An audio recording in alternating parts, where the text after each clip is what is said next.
शैलपुत्री की जय हो, शैलपुत्री की जय हो। राम नवमी पर 9 दिन माँ दुर्गा का कथा सुने।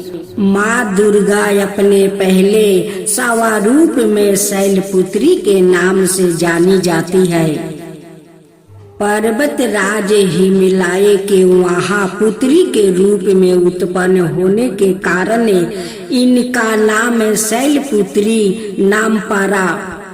वृषभ स्थिता इन माता जी के दाहिने हाथों में त्रिशूल और बाएं हाथों में कमल पुष्पा सुशोभित है। यही 9 दुर्गाओं में प्रथम दुर्गा है। अपने पूर्व जन्म में यह प्रजापति दक्ष की कन्या के रूप में उत्पन्न हुई थी। तब इनका नाम सती था। इनका विवाह भगवान शंकर जी से हुआ था।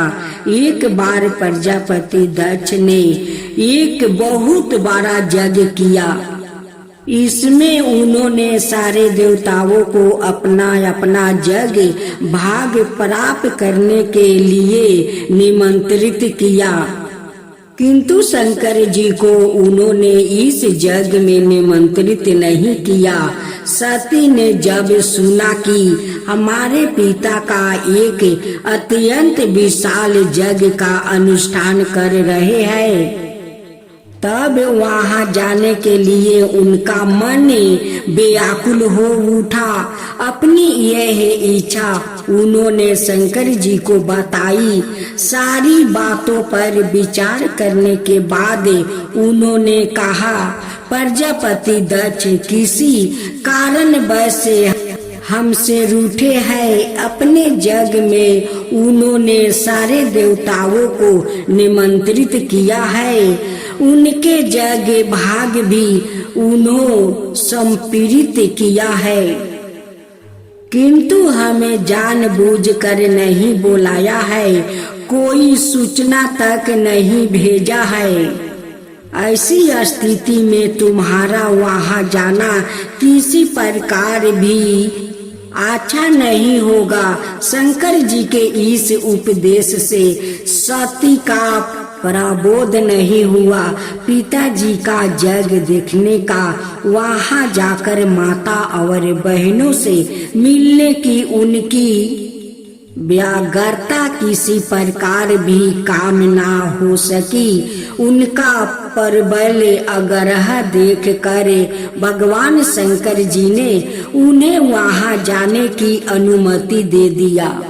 सती ने पिता के घर पहुंचकर देखा कि कोई भी उनसे आदर और प्रेम का साथ बातचीत नहीं कर रहा है।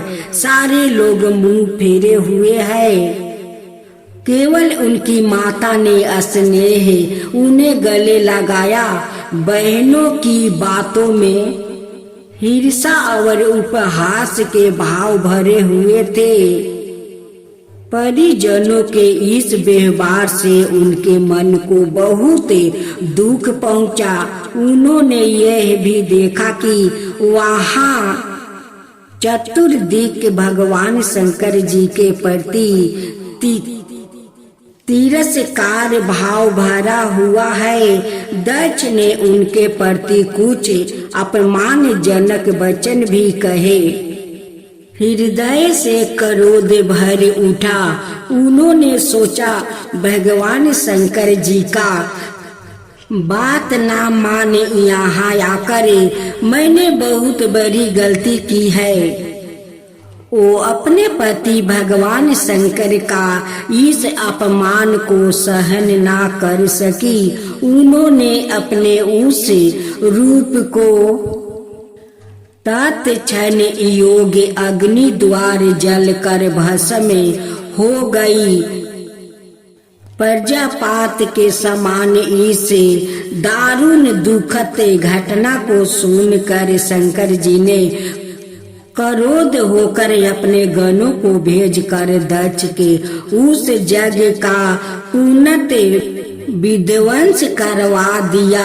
सती ने योग अग्नि द्वारा अपने शरीर को भस्म कर अगले जन्म में शैलराज हिमलाय की पुत्री के रूप में जन्म लिया। इस बार वो शैलपुत्री नाम से विख्यात हुई। पार्वती हेमवती भी उन्हीं के नाम है। उपनिषद की एक गाथा के अनुसार इन्हीं ने हेमवती स्वरूप से देवताओं का गौरव भंजन किया था। शैलपुत्री देवी का विवाह भी शंकर जी से ही हुआ। पूर्व जन्म की भांति इस जन्म में भी वो शिव जी की अर्धांगिनी बनी।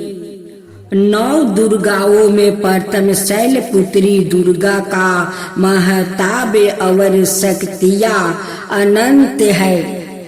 9 रात्रि पूजन में प्रथम दिवस इन्हीं की पूजा और उपासना की जाती है। इस प्रथम दिन की उपासना में योगी अपने मन को मूल धारण चक्र में स्थित करते हैं। यही से उनकी योग साधना का प्रारंभ होता है। शैलपुत्री की जय हो, शैलपुत्री दुर्गा की जय हो। नारायणी माँ दुर्गा का दूसरा पाठ सुने। माँ दुर्गा की 9 शक्तियाँ का दूसरा स्वरूप ब्रह्मचारिणी का है। यहाँ ब्रह्म शब्दों का अर्थ तपस्या है। ब्रह्मचारिणी अर्थात तप की चारिणी, तप का आचरण करने वाली कहा भी है। ब्रह्मचारिणी देवी का स्वरूप पुण्य ज्योति मरिया अत्यंत बेभय है। इनके दाहिने हाथों में जप की माला, बाएं हाथों में कमंडलू रहता है। अपने पूर्ण जन्म में जब यह हिमलाय के घर पुत्री रूप में उत्पन्न हुई थी, तब नारद के उपदेश से उन्होंने भगवान शंकर जी को पति रूप में प्राप्ति करने के लिए अत्यंत कठिन तपस्या की थी। इसी दुष्टकार तपस्या के कारण इन्हें तपस्चारिणी अर्थात ब्रह्मचारिणी नाम से अभिहित किया गया है। 1000 वर्ष उन्होंने केवल फल फूल खाकर व्यतीत किए थे। 100 वर्ष तक केवल शाक पर निर्भर किया था। कुछ दिनों तक कठिन उपवास रखते हुए खुले आकाश के नीचे वर्षों और धूप के भयानक कष्ट सहे।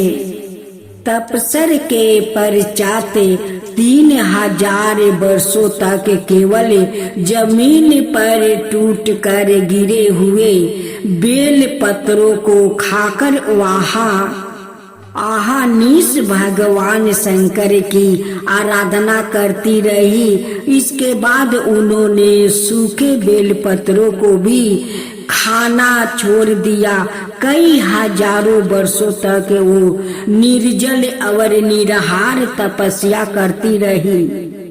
पत्तों को भी खाना छोड़ देने के कारण उनका एक नाम अन्नपूर्णा भी पड़ गया। कई हजार वर्षों की इस कठिन तपस्या के कारण ब्रह्मचारिणी देवी का वो पूर्व जन्म का शरीर एकदम क्षीण हो उठा। वो अत्यंत ही कृशिकाय हो गई थी। उनकी यह दशा देखकर उनकी माता मैना अत्यंत दुखित हो उठी। उन्होंने उन्हें उस कठिन तपस्या से विरत करने के लिए आवाज दी, ओ माँ आरे नहीं, ओ नहीं। तब से देवी ब्रह्मचारिणी का पूर्व जन्म का एक नाम उमा भी पड़ गया था। उनकी इस तपस्या से तीनों लोक में हाहाकार मच गया। देवता, ऋषि, सिद्धगण, मुनि सभी ब्रह्मचारिणी देवी की इस तपस्या को अद्भुत पूर्वे पूर्ण कीर्तय बताते हुए उनकी सराहना करने लगे। अंत में पीताम्बा वर्मा जी ने आकाशवाणी द्वारा उन्हें संबोधित करते हुए प्रसन्न समारोह में कहा, हे देवी, आज तक किसी ने ऐसी कठोर तपस्या नहीं की थी। ऐसी तपस्या तुम्ही से संभव थी। तुम्हारे इस अलौकिक कीर्तय की चतुर्दिक सराहना हो रही है। तुम्हारी मनोकामनाएं सबरता भवन बड़ी पूर्ण होगी। भगवान चंद्रमा मौली शिव जी तुम्हें पति रूप में प्राप्त होंगे। अब तुम तपस्या से पीड़ित होकर घर लौट जाओ। शीघ्र ही तुम्हारे पिता तुम्हें बुलाने आ रहे हैं। माँ दुर्गा जी का यह दूसरा स्वरूप भक्तों और श्रद्धालु को अंत फल देने वाला है।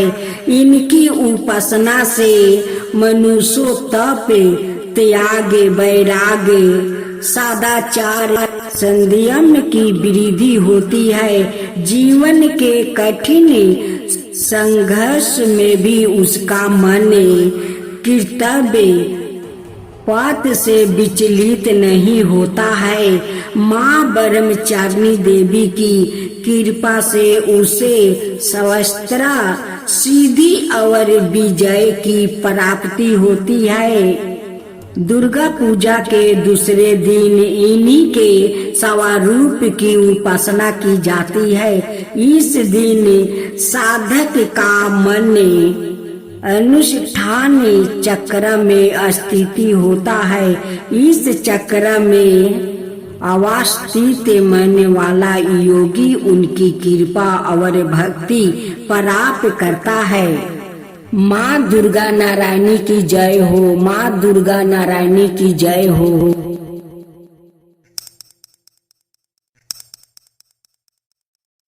माँ दुर्गा चंद्र घंटा की जय हो। माँ दुर्गा चंद्र घंटा की जय हो। माँ दुर्गा चंद्र घंटा जी का तीसरा पाठ।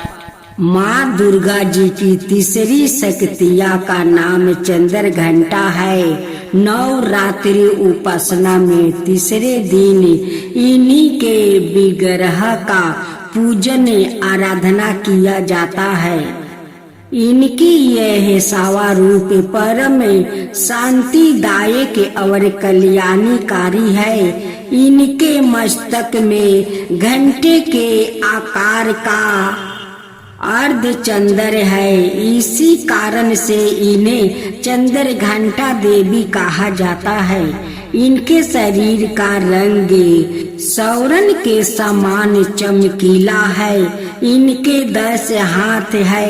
इनके 10 हाथों में खरंग आदि शस्त्र और बाण ही अस्त्र विभूषित है। इनका वाहन सिंह है। इनकी मुर्दा युद्ध के लिए उदित रहने की होती है।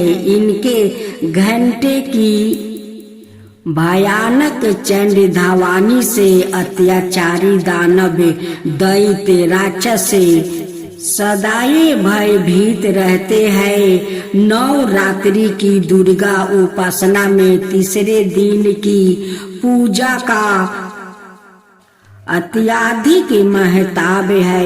इस दिन साधक का मन मणिपुर चक्र में परिविष्ट होता है। माँ चंद्र घंटा की कृपा से उसे अलौकिक वस्तुओं के दर्शन होते हैं। दिव्या सुगंधियों का अनुभव होता है और विविध प्रकार की दिव्या ध्वनि सुनाई देती है। यह क्षण साधक के लिए अत्यंत सावधान रहे। माँ चंद्र घंटा की कृपा से साधक के समस्त पाप और बाधाओं विनष्ट हो जाती है। इनकी आराधना फलदायी है। इनकी मुर्दा सदाए युद्ध के लिए अभिमुख रहने की होती है। अत भक्तों के कष्ट का निवारण या अत्यंत शीघ्र कर देती है।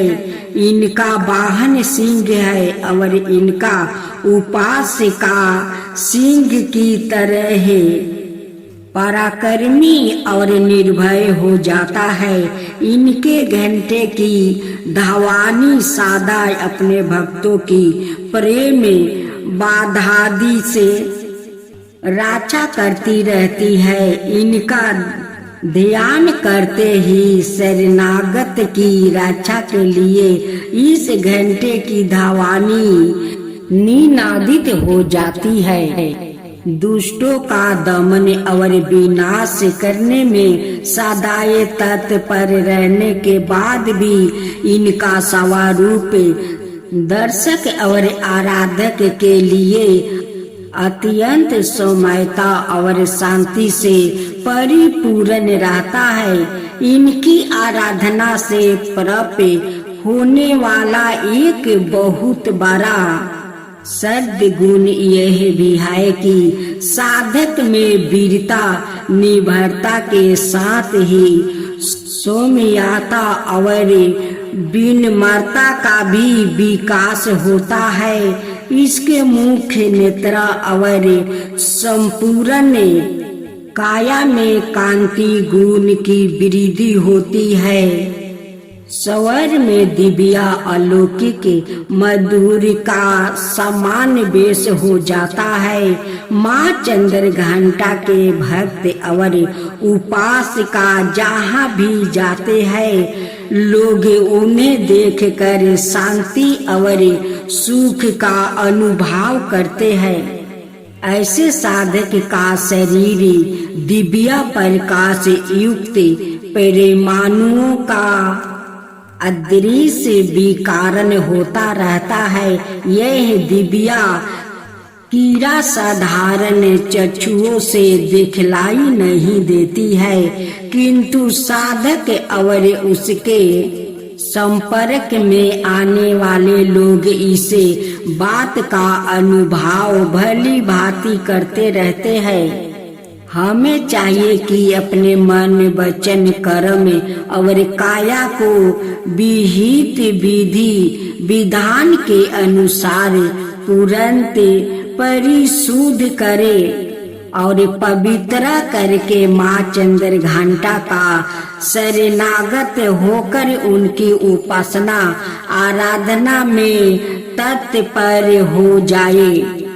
उनकी उपासना से हमें समस्त संसारिक कष्टों से मुक्त होकर सहज ही परम पद के अधिकारी बन सकते हैं।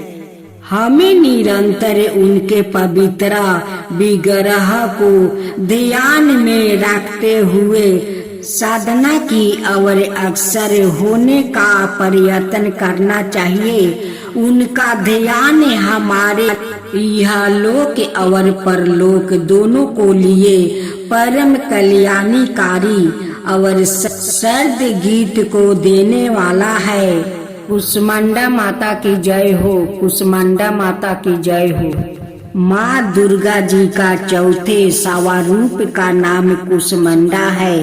अपनी मंदे हल्की हंसी द्वारे हंड अर्थात ब्रह्मांड को उत्पन्न करने के कारण इन्हें कुसमांडा देवी के नाम से अभिहित किया गया है। जब दृष्टि का अस्तित्व नहीं था, चारों ओर अंधकार ही अंधकार परिव्याप्त था, तब इन्हीं देवी ने अपने इस्तेहासाय से ब्रह्मांड की रचना की थी। अत यही दृष्टि की आदि स्वरूप आदि शक्ति है। इनके पूर्व ब्रह्मांड का अस्तित्व था ही नहीं। इनका निवास सूर्य मंडल के भीतर के लोक में है। सूर्य लोक में निवास कर सकने की क्षमता और शक्ति केवल इन्हीं में है। इनके शरीर की कांति और प्रभा भी सूर्य के समान ही देदी पैमान और भस्वर है। इनके तेज की तुलना इन्हीं में की जा सकती है। आनाए कोई भी देवी देवता इनके तेज और प्रभाव की समता नहीं कर सकते हैं। इन्हीं के तेज और प्रकाश से दसों दिशाओं प्रकाशित हो रही है। ब्रह्मांड की सभी वस्तुओं और प्राणियों में अवस्थित तेज इन्हीं की छाया है। इनकी 8 भुजाएं हैं। अत या अष्टभुजा देवी के नाम से भी विख्यात है। इनके 7 हाथों में कर्मास कमंडलू धनुष बाण कमल पुष्प अमृत पूरन कलश चक्र और गादा है। 8वां हाथ में सभी सृष्टियों और निधियों को देने वाली जप माला है।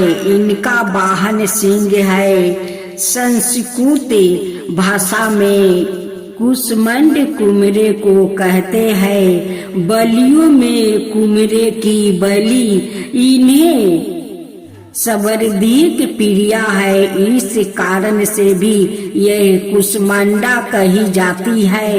नवरात्रि पूजन के चौथे दिन कुसमांडा देवी के स्वरूप की ही उपासना की जाती है। इस दिन साधक का मन अनाहत चक्र में आवासित होता है।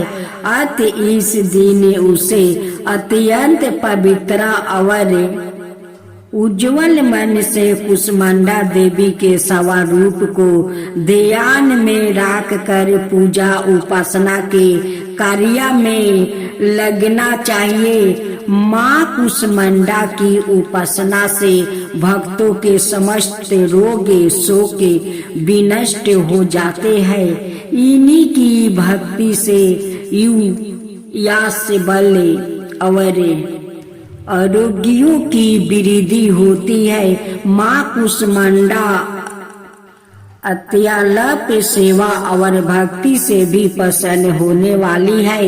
यदि मनुष्य सच्चे हृदय से इनका शरणागत बन जाए तो फिर उसे अत्यंत सुगमत से परम पद की प्राप्ति हो सकती है।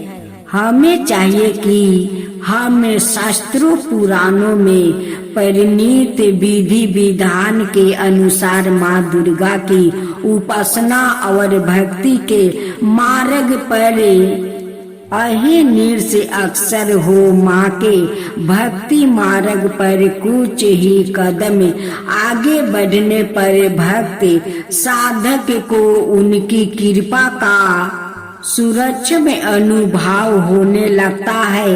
यह दुख स्वरूप संसार उसके लिए अत्यंत सुखद है और सुगम बन जाता है। माँ की उपासना मनुष्य को सहज भाव से भाव सागर से पार उतारने के लिए अत्यंत सुखद है और सुगम बन जाता है। माँ की उपासना मनुष्य को सहज भाव से भवसागर पार उतारने के लिए सर्वाधिक सुगम और सहज कर मार्ग है। माँ कुसमांडा की उपासना मनुष्य को आधियों व्याधियों से समर्थे विमुक्ति करके उसे सुख समृद्धि और उन्नति की ओर ले जाने वाली है। अत अपनी लौकिक परलौकिक उन्नति चाहने वालों को इनकी उपासना में सदाए तट पर रहना चाहिए। अस्कंद दुर्गा माता की जय हो, अस्कंद दुर्गा माता की जय हो। माँ दुर्गा जी के पांचवा सवा रूप को स्कंद माता के नाम से जाना जाता है। यह भगवान स्कंद कुमारी कार्तिकेय नाम से भी जाने जाते हैं। यह प्रसिद्ध देव सूर्य संग्राम देवताओं के सेनापति बने थे। पुराणों में इन्हें कुमार और शक्तिधार कहकर इन्हीं की महिमा का वर्णन किया गया है।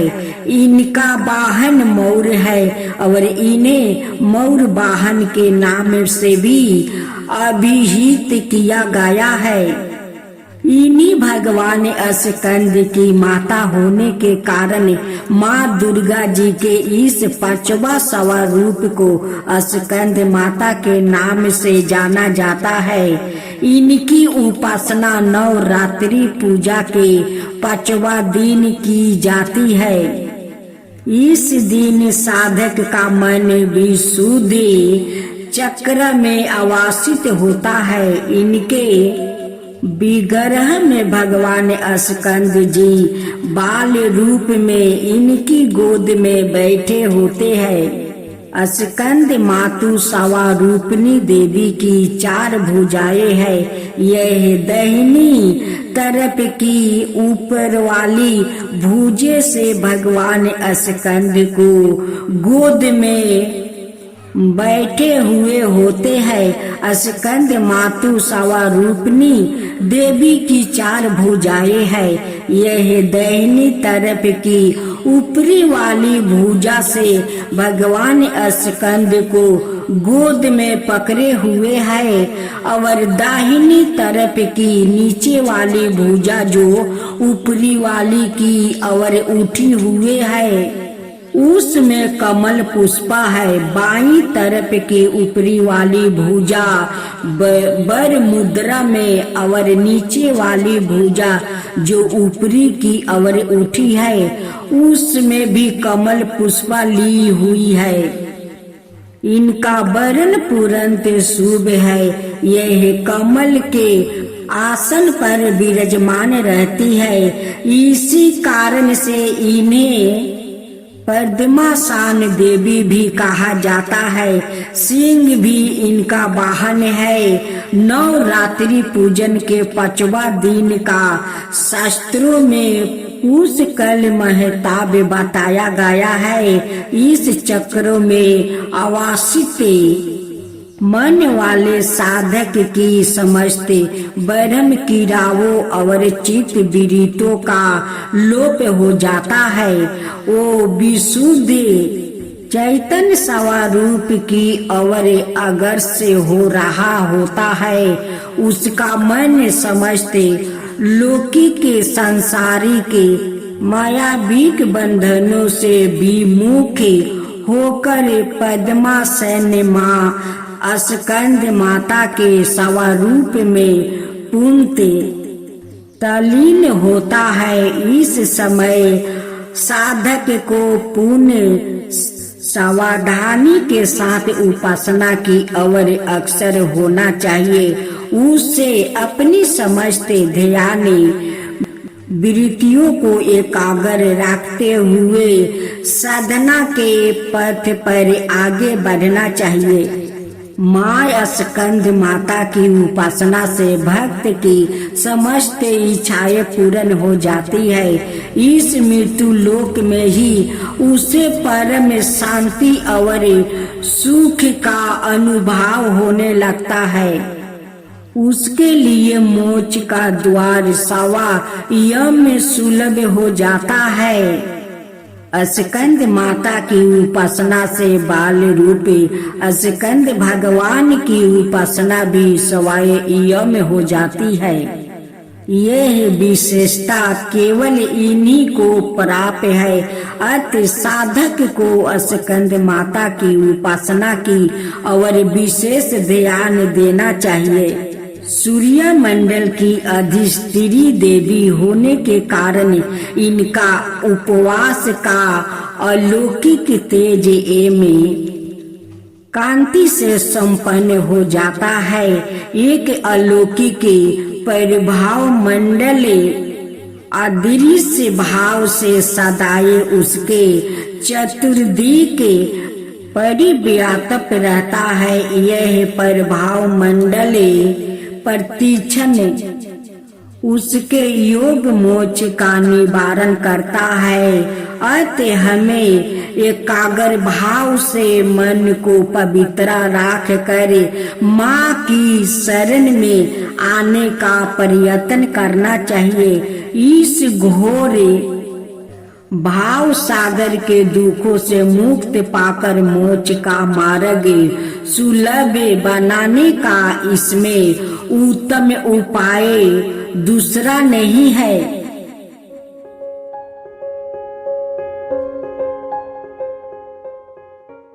कात्यायनी माता की जय हो। कात्यायनी माता की जय हो। माँ दुर्गा का छठवां स्वरूप नाम कात्यायनी है। इनका कात्यायनी नाम पढ़ने की गाथा इस प्रकार है। कात्य नाम का एक प्रसिद्ध महर्षि उनके पुत्र ऋषि कात्या हुए। इन्हीं कात्या के गोत्र में विश्व प्रसिद्ध महर्षि कात्यायन उत्पन्न हुए थे।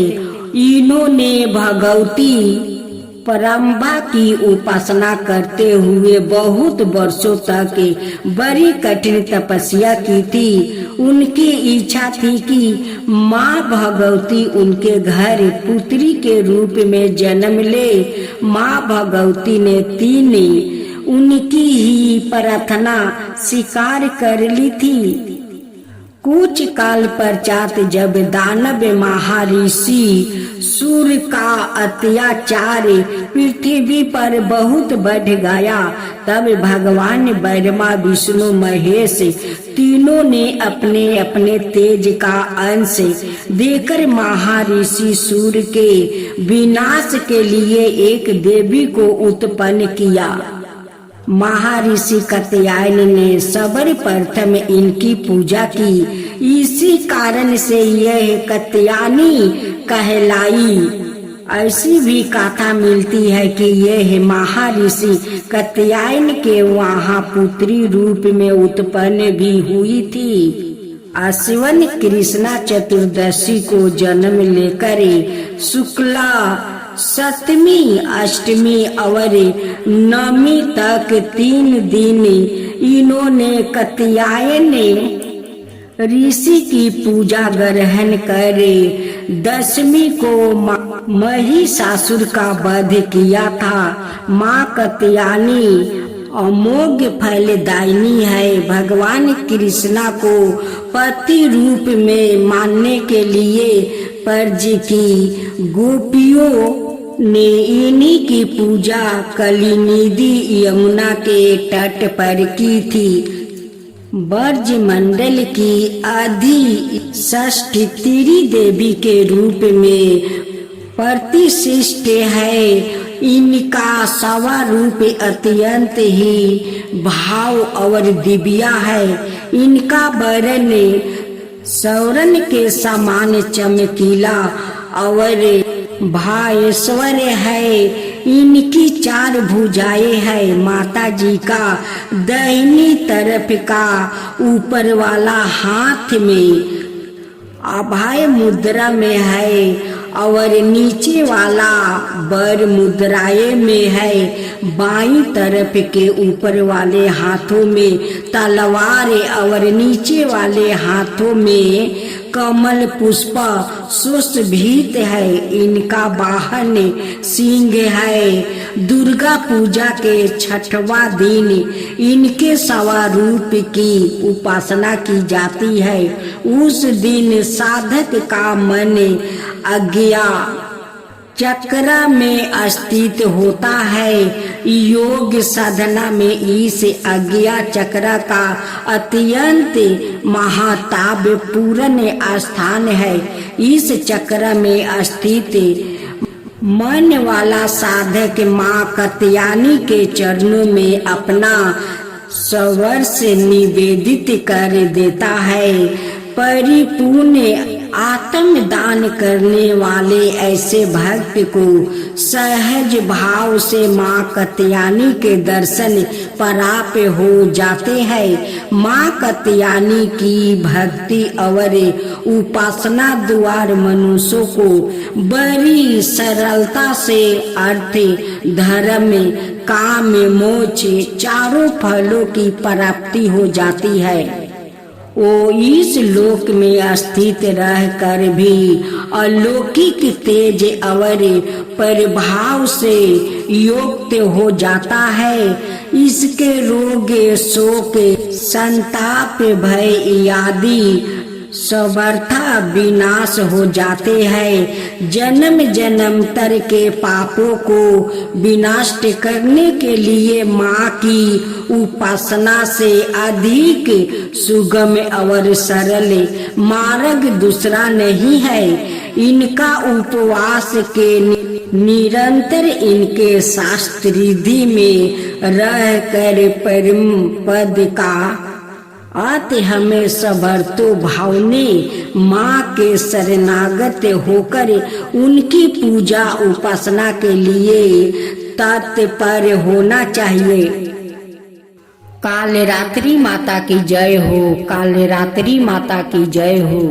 माँ दुर्गा जी की सातवीं शक्ति कालरात्रि नाम से जानी जाती है। इनके शरीर रंग घने अंधकारी की तरह है, एकदम काला है। सिर के बाल बिखरे हुए हैं। गले में विद्युत की तरह चमकने वाली माला है। इनके 3 नेत्रा है। यह तीनों नेत्रा ब्रह्मांड के सदृश गोल है। इनसे विद्युत समान चमकीली किरणों निश्रित होती रहती है। इनकी नासिका के श्वास परिवास से अग्नि की भयकुंडर ज्वालाएं निकलती रहती है। इनका वाहन गर्दभ गधा है। ऊपर उठे हुए दाहिने हाथ की ब्रह्म मुद्रा से सभी को वर प्रदान करती है। दाहिनी तरफ का नीचे वाला हाथ में अभय मुद्रा में है। बाईं तरफ के ऊपरी वाले हाथ में लोहे का कांटा और नीचे वाले हाथ में खरंग कटर है। माँ काली रात्रि का सावा रूप देखने में अत्यंत भयानक है, लेकिन यह सदाए शुभ फल ही देने वाली है। इसी कारण इनका एक नाम शुभ खंडरी भी है। अत इनसे भक्तों को किसी प्रकार भी भयभीत दिक्कत होने की आवश्यकता नहीं है। दुर्गा पूजा के 7वां दिन माँ कालरात्रि की उपासना का विधान है। इस दिन साधक का मन सहस्त्र चक्र में स्थित रहता है। उसके लिए ब्रह्मांड की समस्त सिद्धियों का द्वार खुलने लगता है। इस चक्र में स्थित साधक मन तुरंत माँ कालरात्रि के स्वरूप में आवासित रहता है। इनके साक्षात्कार से मिलने वाले पुण्य का वो भागी हो जाता है। उसके समस्त पापों को विघ्नों का नाश हो जाता है। उसे अक्षय पुण्य लोक की प्राप्ति होती है। माँ कालरात्रि दृष्टों का विनाश करने वाली है। दानव, दैत्य, राक्षस, भूत, प्रेत आदि इनके स्मरण मात्रा से ही भयभीत होकर भाग जाते हैं। यह ग्रह बाधाओं को भी दूर करने वाली है। इनके उपवासक का अग्नि भय, जल भय, जंतु भय, शत्रु भय, रात्रि भय आदि कभी नहीं होते।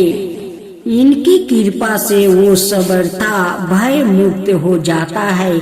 माँ कालरात्रि के सावा रूपी विग्रह को अपने हृदय में आवासित करके मनुष्यों को एक निष्ठा भाव से उनकी उपासना करनी चाहिए। यम नियम संयम का उसे पूर्ण पालन करना चाहिए। मन वचन काया की पवित्रता रखनी चाहिए। वो शुभ कंडरी देवी है, उनकी उपासना से होने वाले शुभ की गणना नहीं की जा सकती है। हमें निरंतर उनका स्मरण ध्यान और पूजा करना चाहिए। महागौरी की जय हो, महागौरी की जय हो। माँ दुर्गा जी के 8वीं शक्ति का नाम महागौरी है। इनका वर्ण पुरंत गौर है। इस गौरता की उपमा संकट चंद्र और गेंद के फूल से दी गई है। इनकी आहु 8 बरस की मानी गई है। 8 बरस वेदत गौरी इनके समस्त वस्तु और आभूषण आदि भी व्यस्त है। इनकी 4 भुजाएं है। इनका वाहन वृषभा है। इनके ऊपर के दाहिने हाथों में अभय मुद्राएं और नीचे वाले दाहिने हाथों में त्रिशूल है। ऊपर वाले बाएं हाथों में डमरू और नीचे के बाएं हाथों में वर मुद्राएं है। इनकी मुद्राएं अत्यंत शांत है। अपने पार्वती रूपों में इन्होंने भगवान शिव को पति रूप में प्राप्त करने के लिए बड़ी कठोर तपस्या की थी। इनकी प्रतिज्ञा थी कि वीर्या वरद शंभु नाइन देव महापरमेश्वर। गौस्वामी तुलसीदास जी के अनुसार भी इन्होंने भगवान शिव के वरण के लिए कठोर संकल्प लिया था। जन्म कोटि लंगी रंगन हमारी, बरहु शंभु नातो रहु कुंवारी। इस कठोर तपस्या का कारण इनका शरीर एकदम काला पड़ गया। इनकी तपस्या से प्रसन्न होकर संतुष्ट होकर जब भगवान शिव ने इनके शरीर को गंगा जी का पवित्र जल से मल कर धोया, तब वो विद्युत प्रभाव का समान अत्यंत कांतिमान गौर हो उठा। तभी से इनका नाम महागौरी पड़ा।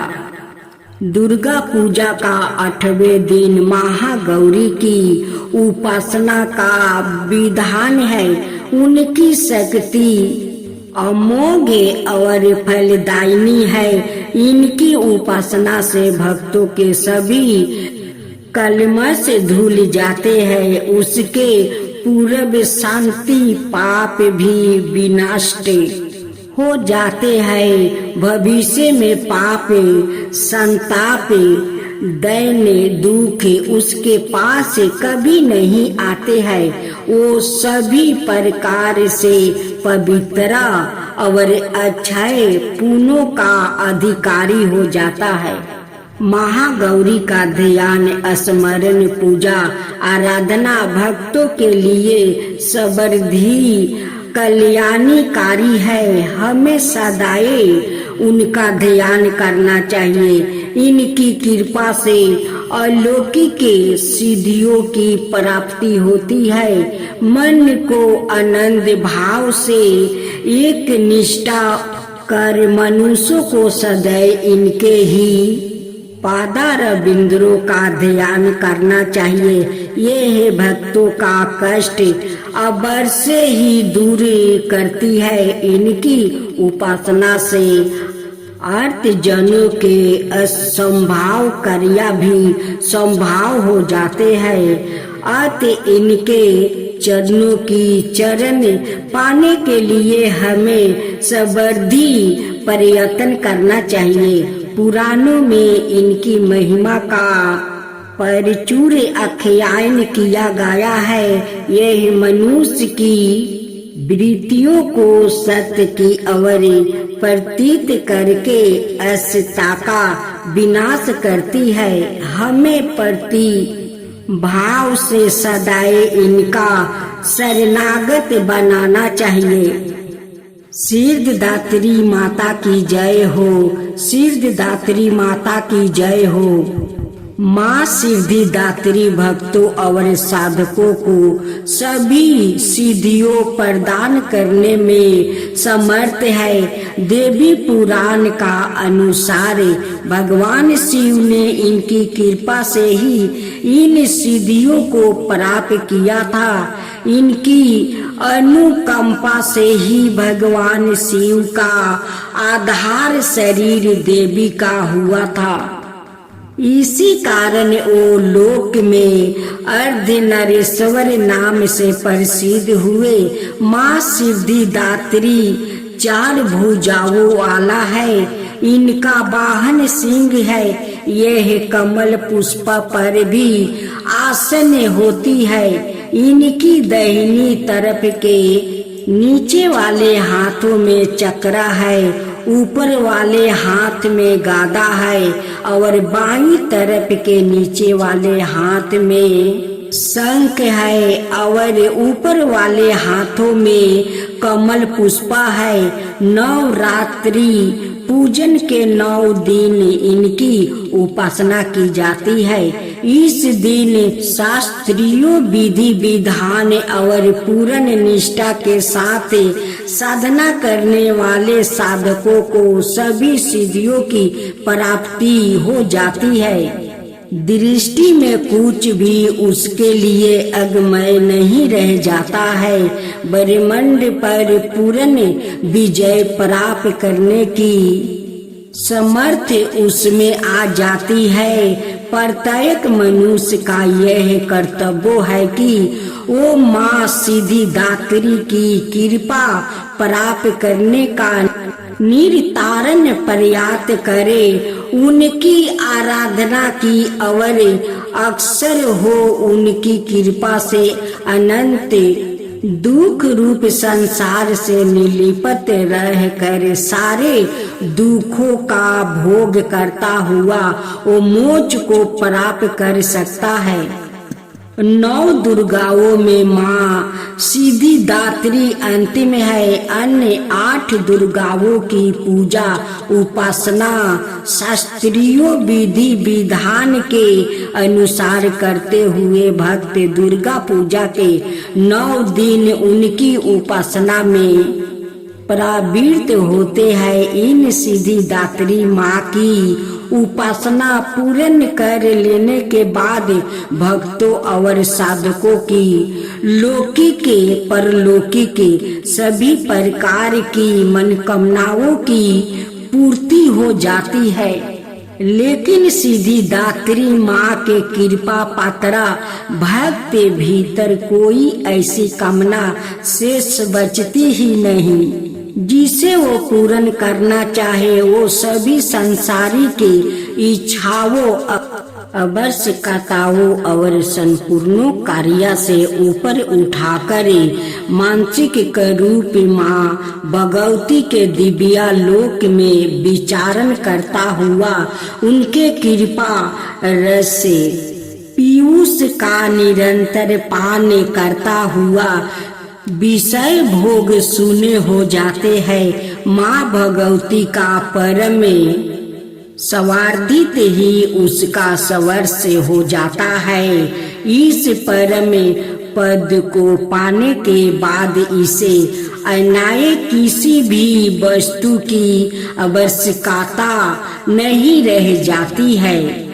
माँ का चरणों का यह शास्त्रीय प्राप्त करने के लिए हमें निरंतर नियम निष्ठा रह कर उनकी उपासना करनी चाहिए माँ भगवती का स्मरण ध्यान पूजन हमें इस संसार की असराता का बोध करते हुए वास्तवी के परम शांति दायक अमृत पद की ओर ले जाने वाला है।